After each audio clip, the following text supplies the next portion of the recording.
64, perderam agora em 2016. Pela família e pela inocência das crianças em sala de aula que o PT nunca teve. Contra o comunismo, pela nossa liberdade. Contra o Fórum de São Paulo, pela memória do coronel Carlos Alberto Brilhante Ustra, o pavô de Dilma Rousseff. Pelo Exército de Caxias, pelas nossas Forças Armadas, por um Brasil acima de tudo e por Deus acima de todos, o meu voto é sim! Poucas figuras da política brasileira contemporânea despertam tantos amores e ódio quanto ele. Os simpatizantes o chamam de mito, e nele depositam suas esperanças de salvação do Brasil e do comunismo. Já os detratores o têm como expoente máximo de uma perigosa extrema-direita, que almeja a volta do regime militar. Jair Messias Bolsonaro é militar da reserva e político. Cumpre atualmente seu 7º mandato como deputado federal pelo estado do Rio de Janeiro. Nas eleições de 2014, foi o 3º candidato mais votado no país para ocupar uma cadeira no Congresso Nacional. Você certamente já viu declarações dele sobre temas como aborto, casamento gay, maioridade penal, pena de morte, talvez nióbio e grafeno. São bem menores, por outro lado, as chances de já ter tropeçado em qualquer opinião relevante sobre temas econômicos. Não é para menos. São nos temas considerados polêmicos que a falta de papas na língua do deputado rende declarações impactantes que fazem a alegria dos jornais em busca de audiência. Objetivamente falando, Bolsonaro opinando sobre a independência do Banco Central rende menos cliques do que Bruna Marquezine passeando no shopping. Fosse Jair tão somente uma figura folclórica do Congresso Nacional, talvez pudéssemos nos contentar em acompanhar suas desavenças com Maria do Rosário, Jean Willis e companhia. Mas não é o caso. O parlamentar está claramente pavimentando o caminho para disputar as eleições de 2018. Uma parte significativa do mercado financeiro não leva Bolsonaro 2018 a sério. É o típico assunto que, se levantado em mesa de bar, pode provocar pouco mais do que risadas e um ou outro comentário engraçadinho. Ninguém se propõe a pensar seriamente na possibilidade. Na minha opinião, essa postura é um erro perigoso. Perigoso por quê? As primeiras pesquisas de intenção de voto, me abstenho aqui de discutir a qualidade das mesmas, evidenciam que, ao contrário de candidatos nanicos, Bolsonaro tem um eleitorado potencialmente relevante. Aventar uma hipótese nada tem a ver com desejar ou não sua ocorrência. Pouco importa o que penso ou o que você pensa sobre Bolsonaro. O fato é que, se ele realmente está na disputa presidencial, é prudente ter alguma ideia do que esperar caso sua candidatura ganhe tração. No mínimo, porque isso tem o potencial de afetar os seus investimentos. Tenho, evidentemente, meus posicionamentos políticos pessoais, a quem porventura tenha dúvidas. Minhas opiniões se encontram predominantemente nos campos conservador e liberal, mas tanto quanto possível, não acredito em isenção e nem quero que você pense que sou isento. Pretendo deixá-los de lado aqui. O meu foco é orientá-lo para, em qualquer cenário político e econômico, fazer você ganhar dinheiro e proteger seu patrimônio, independentemente de minha posição política. Este é um relatório escrito por mim, com a minha forma de avaliar o país. Cada um dos pensadores da Inversa tem suas próprias visões políticas e econômicas, que serão manifestadas em suas respectivas newsletters. Você não precisa concordar com nenhum de nós, mas saiba que vamos sempre buscar as melhores orientações de investimentos para quaisquer que sejam as realidades brasileira e mundial.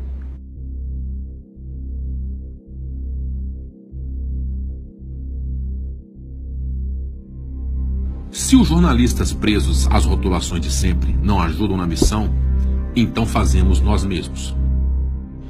Dei início a um mapeamento de declarações de cunho econômico proferidos pelo próprio candidato. Estou recorrendo exclusivamente a entrevistas em vídeo, de forma a eliminar qualquer risco de citações apócrifas e ou enviesadas por terceiros.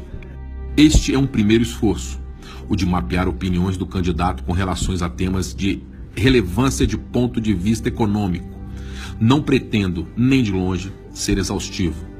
Pelo contrário, trata-se de um trabalho a ser estendido à medida que o próprio candidato venha se manifestar as questões em foco.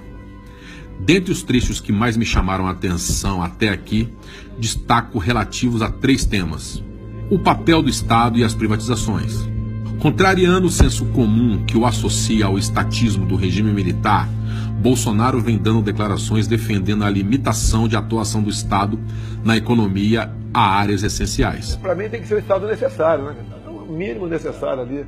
Quanto mais Estado na mão do chefe do executivo, mais refém ele passa a ser. Tá? Isso mais do que comprovado, né? Se for começar a ver Estados Unidos, Inglaterra, coisas estatais têm, não se compara conosco aqui.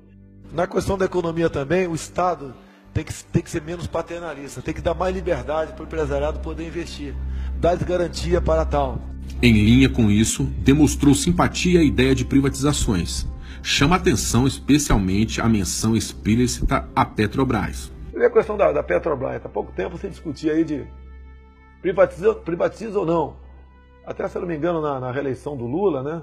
Ou na primeira eleição da Dilma, isso foi colocado em negociação e a esquerda defendendo ela manter-se como está, porque com o nome Petrobras, se não me engano, ela seria era a senha para ela ser privatizada. Você vê hoje em dia, o que interessa quase o pré-sal para a gente? A Petrobras não tem como explorar, não tem recurso para tal. O americano passou aí a usar o gás do xisto, né? Menos dependência de petróleo. Fim do embargo, o Irã agora, mais 1 milhão de barris de petróleo, pelo menos por dia, no mercado.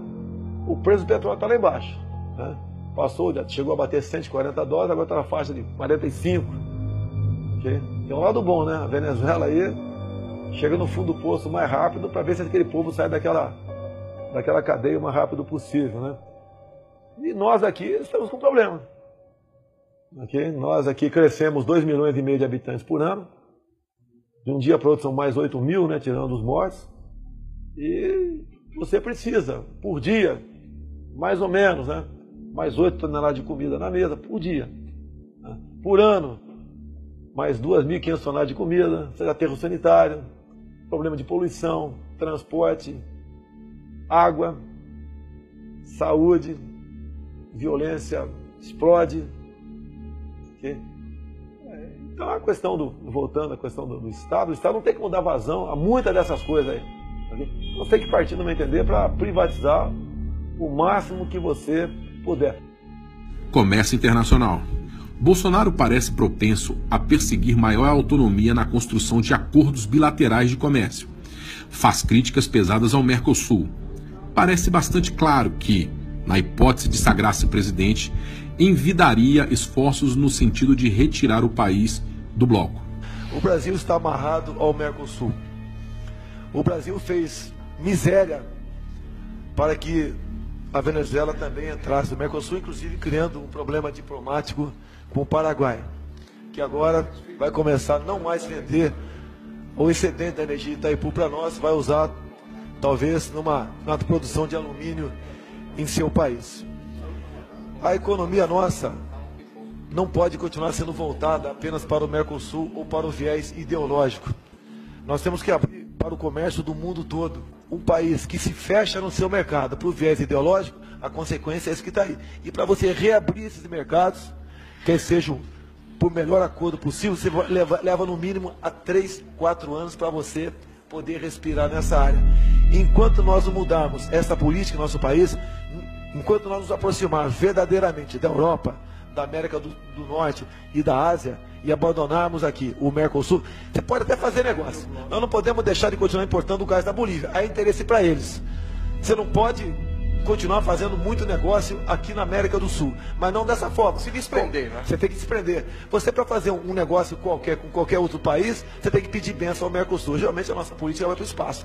Então você tem que botar gente com a mente aberta, que vá para um estado mínimo e busque negócio com quem tem tecnologia. Em substituição ao mercado comum, acordos bilaterais. Parecem claras alusões aos caminhos escolhidos por Reino Unido no Brexit e pelos Estados Unidos, por ocasião da desistência do Acordo Transpacífico e da renegociação dos termos do NAFTA. Se livrar das amarras do Mercosul, partir para o bilateralismo, como o Trump fez. Política industrial e agronegócio. A exploração de recursos minerais é objeto frequente de declarações. Bolsonaro dá sinais de flexibilização a barreiras impostas ao setor, principalmente com relação à exploração em áreas atualmente demarcadas como reservas indígenas e outras áreas, sujeita a restrições, mas também critica a exportação pura e simples das commodities. Defende, pelo contrário, uma agenda mais próxima do desenvolvimentismo, com a priorização da industrialização das mesmas em território brasileiro. Minério de ferro. Você não pode continuar exportando minério de ferro in natura. Você tem que ter uma siderúrgica, pelotizá-lo, agregar trabalho. Nós não podemos continuar exportando um navio de minério de ferro e recebendo uma canoa de aço ou uma jangada de laptop em troca disso. Nós não temos um Vale do Silício, não temos aqui como aproveitar essa massa humana maravilhosa que nós temos, que são pessoas que pesquisam, que buscam desenvolvimento. Tá? Essas pessoas, você não valoriza essas pessoas. O país que vive de tecnologia dos outros é um país fadado à escravidão, e nós somos escravos. Além de louvar frequentemente a relevância do agronegócio para a economia brasileira, Bolsonaro volta a questionar as restrições impostas ao setor por conta de políticas ambientais. Entrar aqui na questão do agronegócio de cabeça, não podemos tratar o produtor aí como bandido. A questão de reservas indígenas, área de proteção ambiental, parques nacionais, estação ecológica. Quem está de paletó e gravata vai me chamar de bandido, nunca mais volta nesse cara. Eu não posso, pensar e um dia decidir as questões do Brasil mentindo para você. Não posso fazer isso. Continuo escolhendo esses que estão aí. Mas isso daí tem sufocado o agronegócio. Você, não sei se porventura está assistindo esse vídeo agora aqui, Você vai jantar ou almoçar. Isso aí você tem que ter no campo. Você não tem como desmatar. Não desmatar para você criar boi, para você plantar arroz, feijão, soja, etc. Não tem como plantar soja na cobertura do prédio e criar boi aqui no quintal. Essas questões têm que ser discutidas. Não dá para continuar nessa política ambientalista, nós estamos aí. Ela está completamente agregada a interesses internacionais. Muito embora o apresentado até aqui esteja longe de ser conclusivo, há diversas outras declarações de Bolsonaro que ainda não cataloguei, bem como um amplo leque de temas sobre os quais o candidato parece ainda não ter se manifestado. Parece-me razoável aventar que haja certa desconexão entre a imagem atualmente transmitida pelos veículos de imprensa mainstream e o discurso propagado pelo parlamentar nas ocasiões em que lhe é oportunizado abordar tais temas.